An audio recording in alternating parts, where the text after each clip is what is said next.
Here, what do we know about the new bill? Yeah, George, 20 million Americans are waiting to see what's going to happen with their coverage. And now there's a new draft to overhaul Obamacare and a bit of a new fight to go along with it. House Republicans are keeping this new draft under wraps for now as they make revisions, but that is not sitting well with Democrats who are eager to see what they're up against, and even some Republicans who opposed an earlier version. Now, Senator Rand Paul is blasting the secrecy, and yesterday he went on a bit of a public hunting expedition here, going through the basement of the Capitol, trying to see if he could find this document, but he says it's being held like a national secret, and even Leader Pelosi offering to help out with his hunt, tweeting that she would be willing to release the hounds. George. Yeah, they are going after it. They have to keep it secret because they know the trade-offs are tough here, and once the details get out, it's going to anger and rage one faction or another.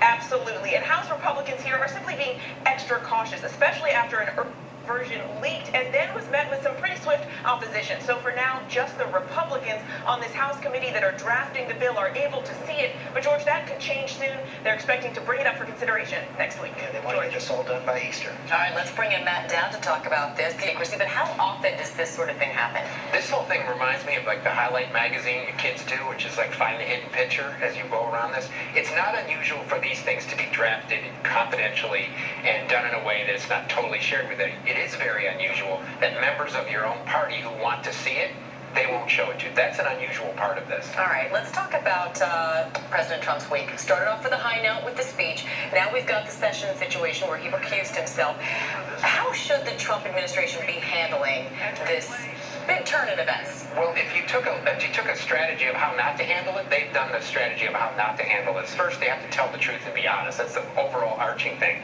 I kind of looked at this like a traffic light strategy, which is green. Go ahead and get all of the information out there as quickly as possible, and don't let the press drip, drip, drip this. Yellow, caution. Use your words correctly, concisely in this, and don't parse. If you're parsing, you're losing.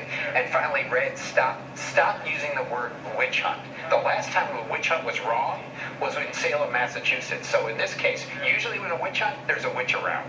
So it seems like on all three of your points, the White House going in the opposite direction.